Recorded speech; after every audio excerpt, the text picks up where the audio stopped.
பீதா சுதன் பரிசுத்தாவின் பெயராலே ஆமேன். மரியே வாழ்க. இன்றைய வார்த்தை, ஒருவர் கடவுளின் கோவிலை அழித்தால் கடவுள் அவரை அழித்து விடுவார், ஏனெனில் கடவுளின் கோவில் தூயது, நீங்களே அக்கோவில்.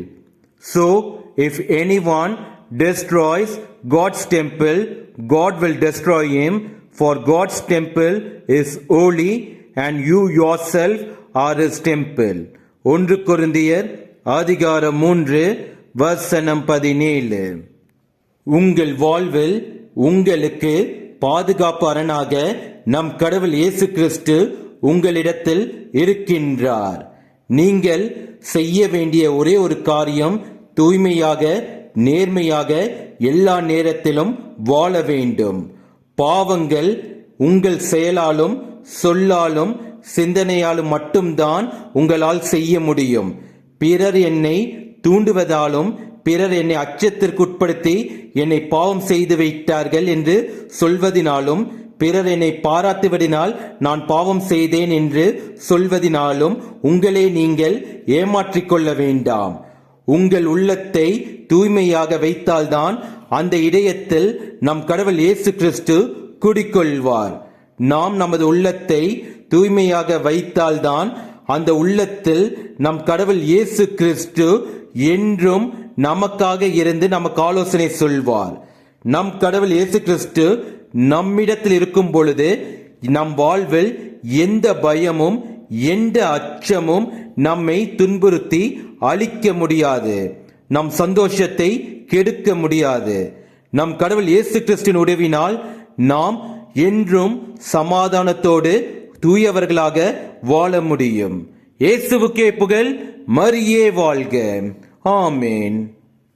அஞ்சாதே அஞ்சாதே, நான் இன்று முன்னோடு, எந்த துன்பம் வந்தாலும் என் அன்பு உன்னோடு. அஞ்சாதே அஞ்சாதே, நான் இன்று முன்னோடு, எந்த துன்பம் வந்தாலும் என் அன்பு உன்னோடு. குன்று அசையலாம், கூகைகள் பெயரலாம்,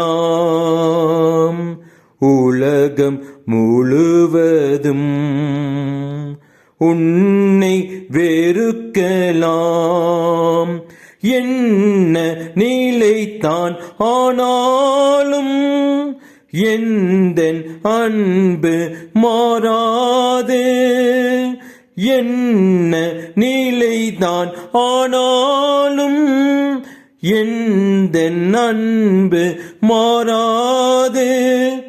அஞ்சாதே அஞ்சாதே, உன்னை நான் காப்பேன். அஞ்சாதே அஞ்சாதே, உன்னை நான் காப்பேன். அஞ்சாதே அஞ்சாதே, நான் இன்று முன்னோடு, எந்த துன்பம் வந்தாலும் என் அன்பு உன்னோடு.